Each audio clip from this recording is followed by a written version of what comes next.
उत्तर प्रदेश में 9 विधानसभा सीटों पर उपचुनाव हो रहे हैं, जिनमें से अधिकतर सीटें विधायकों के सांसद बनने की वजह से खाली हुई हैं, जबकि कानपुर की सीसामऊ विधानसभा सीट यहां से विधायक इरफान सोलंकी को सजा सुनाए जाने के बाद खाली हुई है। बीजेपी इस सीट पर 22 साल का सूखा खत्म करना चाहती है।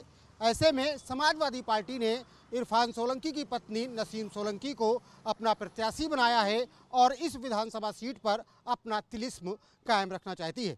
वहीं दूसरी तरफ बीजेपी ने सुरेश अवस्थी को टिकट दिया है और वह सपा के इस मजबूत दुर्ग में सेंधमारी करना चाहती है, जिसके लिए बीजेपी के नेताओं ने यहां पर डेरा डाल रखा है।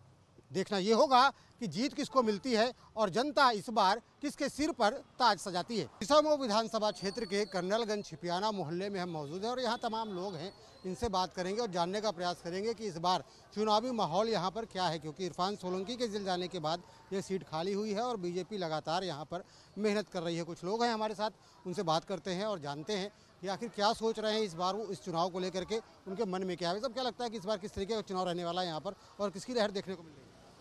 चुनाव देखिए, चुनाव तो एक ही तरफा है, क्योंकि अब की सीसामऊ बदलाव चाहती है। सीसामऊ बदलाव चाहती है और सीसामऊ दूसरी पार्टी को, भारतीय जनता पार्टी को सीसामऊ विधानसभा से मुस्लिम और हिंदू की एकता के साथ जिता के दोबारा सीट लाना चाहती है पहली बार, और सीसामऊ में बदलाव होगा। अब की सीसामऊ में इस बार बदलाव होगा, क्यों लगता है ऐसा?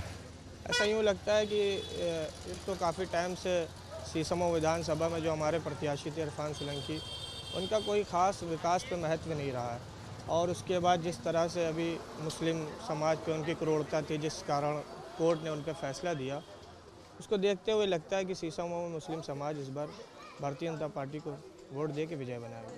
क्या लगता है भाई साहब, इस बार सीसामऊ में किस तरीके का माहौल है, कौन जीतने जा रहा है इस बार? अब क्या बोल रहे हैं यार, हम नहीं बोल पाएंगे भाई। क्या लग रहा है कौन जीत रहा? चुनाव होने जा रहा है, उपचुनाव है। अब भाभी को जिताएंगे भैया। नसीम सोलंकी जीत रही है, आपको लग रहा है? यही है। कुछ और युवा है, उनसे बात करते हैं। भाई साहब क्या लगता है, क्या माहौल है इस बार चुनाव को लेकर के? भारतीय जनता पार्टी जीत रही है। भारतीय जनता पार्टी का ज़्यादा वो चल रहा है, बड़े बड़े नेता आ रहे हैं, अभी प्रदेश अध्यक्ष आए भूपेंद्र चौधरी जी आए हैं, और भी भाजपा और अच्छे काम भी कर रही है। ये गुंडा राज खत्म हो गया, जो पहले जो अपराधी सब घूमते थे, ना कोई अपराध हो रहा ना कुछ हो रहा है, इसीलिए भाजपा ही जीत रही है। भाजपा जीत रही है, आपको लग रहा है? क्या लग रहा है भाई साहब, इस बार कौन जीत रहा है यहाँ से? नसीम सोलंकी जीत रही है। तो जो उनका कार्यकाल जो है आने वाले टाइम में जो था वो बढ़िया था, मेरे हिसाब से तो सपा निकल ली यहाँ से। इरफान सोलंकी ने बढ़िया काम किए, काम करा है और आने वाले टाइम में भी करेंगे, ये उम्मीद है हम लोगों को।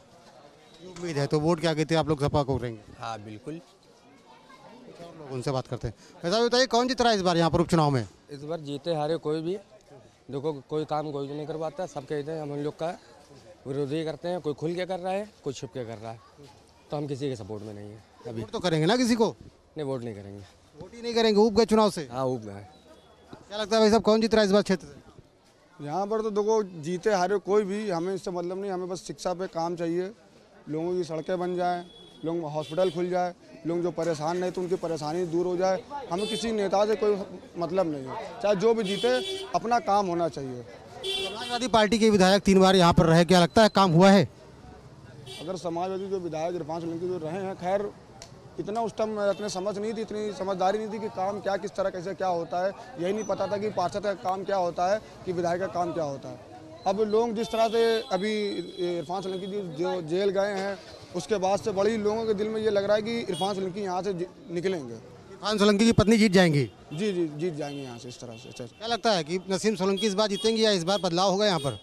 देखिए, जीत हार का तो कुछ नहीं पता, लेकिन बात मुद्दों पर होनी चाहिए। हमारे क्षेत्र के जो क्षेत्रीय मुद्दे हैं, चिकित्सा व्यवस्था, शिक्षा व्यवस्था, हमारे क्षेत्रों में 12 साल की उम्र से ही बच्चों के हाथ में छेनी तौड़ी पकड़ा दी जाती है कि जाइए मजदूरी करिए। पढ़ाई की तरफ कोई ध्यान ही नहीं देता। क्यों? पिछड़े हुए हैं। जितने भी आए शुरू से लेकर अब तक किसी ने बच्चों की पढ़ाई की तरफ सोचा ही नहीं। सालों पुराना एक हलीम डिग्री कॉलेज है, साइंस का डिपार्टमेंट ही नहीं है। हम चाहते हैं वो यूनिवर्सिटी बने, और इस क्षेत्र में कोई बड़ा अस्पताल ही नहीं है। उर्सला अस्पताल है, कहना नहीं चाहिए, लेकिन छोटा काम हो चाहे बड़ा काम हो, कुछ भी काम हो, बिना जेब ढीली किए कुछ होता ही नहीं है। कैसे बदलाव होगा, क्या लगता है कौन बदलाव कर सकता है? ये बदलाव अब ये फिलहाल तो इधर नहीं लगता कि कुछ हो पाएगा। अब ये जो आने वाली नस्लें होंगी, जो युवा समझदार आएंगे, पढ़े लिखे आएंगे, सबसे पहले इसीलिए तो मैंने कहा कि सबसे पहले हमारे शिक्षा के क्षेत्र में काम होना चाहिए। युवा शिक्षित होंगे तो वो देश का भविष्य आगे उज्ज्वल कर सकते हैं। चुनाव में क्या लग रहा है, इस बार कुछ बदलाव होगा यहाँ पर या फिर एक बार फिर से सपा यहाँ पर जीत हासिल करेगी? चुनाव इस बार तो बहुत मुश्किल नज़र आ रहा है। अभी तक के फिलहाल सपा का यहाँ पर परचम लहरा रहा है। अब लेकिन इस बार क्योंकि उपचुनाव है, उपचुनाव का माना जाता है कि 70% सरकार की तरफ ही जाता है, लेकिन फिर भी देखने वाली बात होगी क्या होगा। बाकी जैसा चलता है। कौन जीत रहा है यहाँ से इस बार? उपचुनाव होने वाला है, किसकी लहर दिखाई पड़ रही है? हमारे सीसामऊ क्षेत्र की जनता बहुत समझदार है, उनको मालूम हमें किसको जिताना है, किसको हराना है, और सबके दिल में ये बात है, जो सही है वही जीतेगा, सबको मालूम है। कौन सही है ये आपको जो है 20 तारीख के बाद समझ खुद आ जाएगा कौन सही है। ये बताइए, इरफान सोलंकी जेल गए, उनकी पत्नी अब चुनाव मैदान में, क्या लगता है इरफान सोलंकी ने बढ़िया काम कराया क्षेत्र में? बहुत अच्छा काम किया इरफान भाई ने, बहुत अच्छा किया है, और अब की नसीम सोलंकी जीतेंगी भी, पूरी उम्मीद यही है। हाँ, क्या लगता है भाई साहब, इस बार नसीम सोलंकी जीत जाएंगी या लग रहा है कि इस बार बीजेपी बाजी मार लेगी? भाई काम तो हमारे क्षेत्र में उन्होंने किया है और उम्मीद उन्हीं की है। हाजी जी आएंगे। इरफान सोलंकी ने काम कराया क्षेत्र में, उन्होंने काम भी कराया और दूसरी चीज़ काम करते आए, सुनते भी हैं और उन्हीं की उम्मीद है। मैं एक पत्नी को इस बार जिताएंगे आप? हाँ, पूरा सहयोग देंगे हम। भाई साहब ये बताइए, क्या है उपचुनाव को लेकर, क्या माहौल है, कौन जीत रहा है इस बार? इरफान सोलंकी की वाइफ जीतेंगी, भारी अक्सरियत से जीतेंगी। पहले से ज़्यादा जो इरफान सोलंकी जीते थे उससे ज़्यादा जीतेंगी। क्या कारण लगता है आपको कि क्यों लोग वोट करेंगे उन्हें? लगता है कि उन्होंने काम बहुत कराया, उनके पिताजी ने भी बहुत काम कराया है, ये बहुत बड़ा कारण है। हर तबके को वोट मिलता है और यहीं काम नहीं कराते हैं, बाकी क्षेत्रों में वो काम कराते हैं। भाई बीजेपी बड़ी ताकत लगा रही है इस बार, किसी भी तरीके से जीत जाए। ताकत से कुछ नहीं होता है, कि ताकत से कुछ होता है। जनता की ताकत से बड़ी कोई ताकत नहीं है। सबसे बड़ी ताकत अगर है वो जनता की है। हाँ भाई साहब आप बताइए, क्या लग रहा है इस बार माहौल किस तरीके का है? इस बार का जो माहौल है बहुत डिफ़िकल्ट है, लेकिन ऊपर वाले ने चाहा तो नसीम सोलंकी फिर से विधायक बन के आएंगी और इरफान सोलंकी को राहत भी मिलेगी, ऊपर वाले ने चाहा तो, क्योंकि पब्लिक उनसे कोई बहुत ज़्यादा खफा नहीं है। उन्होंने काम किया है, ऐसा नहीं है। अब कुछ गलत फहमियाँ हो गई लोगों को, लेकिन इंशाल्लाह वो भी दूर हो जाएंगी।